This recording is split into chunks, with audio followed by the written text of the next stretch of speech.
bring free food and all of a sudden people want something to do, Do you have any updates on any injured personnel? I'm not going to talk about injuries. Anything about the game you guys want to talk about? It always seems to be tough when teams head up there to Louisville. It always seems to be a tough game. What is it about that venue, I guess, that makes it tough? I haven't played there in a while, to be honest. I mean, the last time we were down there was in between staffs, and it wasn't really a game. Other times we were down there is when they were, playing pretty well under Petrino, and they had a great fan base there that day. It was loud. So, it's like any road game. If their fans show up and give them the support, it makes it a harder place to win.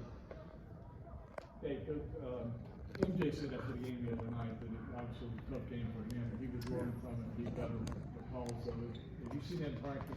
Yeah. I mean, I think, like I said earlier in the week, I think we had, because he played so well in the other 6 quarters he played, we had maybe unrealistic expectations that he'd never make a mistake, and so he made a few. He's going to learn from them. He's going to be better for them.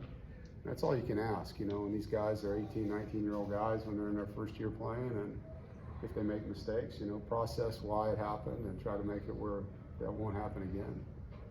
The guys kind of rallied to Yeah, circle this week. yeah. I mean, me and them, us, we were hurting after that game. We felt like we got robbed, and so that's a tough feeling.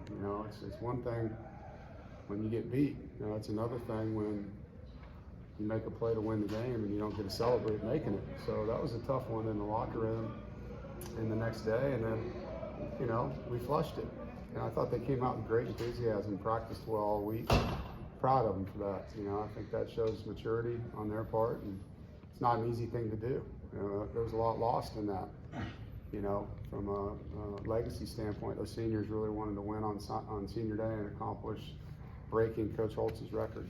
So, but I do think when they realized that, hey, last year at this time we were 7-3.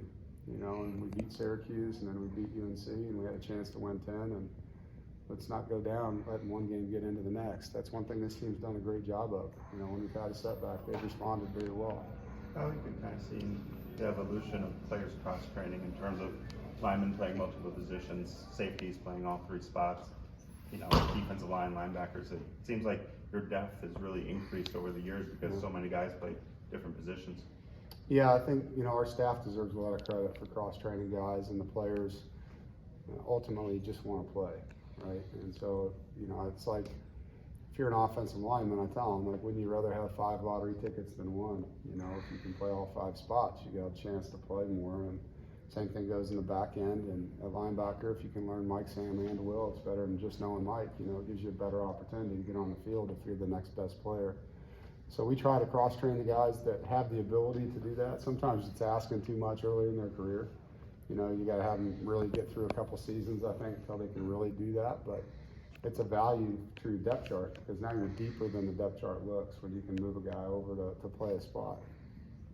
Because of the portal and early signing day, how much time do you have to spend on sort of roster management throughout the season?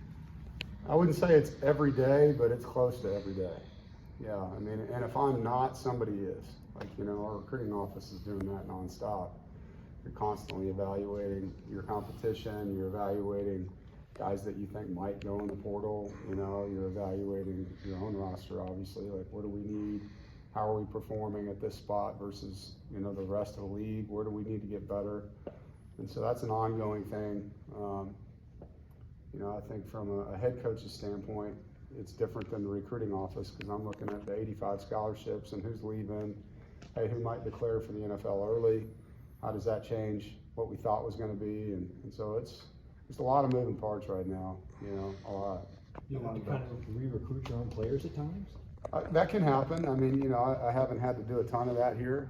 It's more been just helping them through the process of, do you want to go pro or not? Sometimes, and I think there's a misconception publicly when a kid goes in the portal that it's bad. Sometimes he just wants to play more, and he's buried in the depth chart where he's at, and I want him to play too. I want him to have a good career and be happy. And if I tell him you're still going to be 3rd and he can go be 1st for someone else, I'm going to help him. So it's not always bad, when a guy does that. So You know, I think it's just managing, you know, why, if somebody's thinking that way, why are you thinking that way? Sometimes you're getting bad advice, you know, and you gotta really look at what's going on here. And if somebody giving you advice that's not here and doesn't understand what's happening, you can help them with that. Has the month of December maybe become too hectic? Yeah. It used to be a really fun month. Like, you know, you finish your season, if you were bowl eligible, you know, you give the guys a little rest, get ready for finals. As coaches, you get to change your routine and go to high schools and recruit, go do home visits, get some good meals, you know, and then you'd come back and you'd start bowl prep with your guys like it was a celebration almost that you're going to a bowl. You know, now it's just so much more than that. You know, with the early signing date, with the portal, you know, you're always, if you lose a coach, replacing coaches, it's a lot. And NIL's added more to that, you know. So December has become, I wouldn't say it's a month you don't like because there's good things about it, but it's very, very hectic. I mean, there are no breaks. I mean, it's, for me anyway, it's the busiest month of my year. Have the coaches been talking about making new rules to alleviate some of this? Yeah, I think, you know, this, I don't know what they're calling it, committee they have that's looking at the calendar and trying to decide best steps now that we have all these new pieces. Has a lot of decisions to make. You know, coaches have weighed in and kind of given different things for them to consider, and I guess we'll get feedback, you know, when we have another meeting, but haven't heard back from them. Are you worried about the impact of NIL on keeping your team together, as well as what it might take to help get recruits or transfers? Yeah, I think so. I mean, I think it's a pretty unregulated thing that has a lot of rules that don't get, you know, enforced. And so it's, you know, if you're at a school like ours where we're going to do things the right way and you're competing against teams that may not, that's difficult when there's no enforcement out there.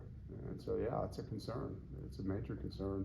Not because we're not going to be in the NIL space. I mean, our boosters are actively trying to help us. The collectives are, you know, doing what they're able to do and helping our players. And so that part of it's good, you know, at NC State. But as you know, there's other conferences where there's a lot more money involved sometimes. And is it always being done the right way? You know, with no enforcement, I would probably say no. Is that good, guys? All right, thank you. Thanks, Coach.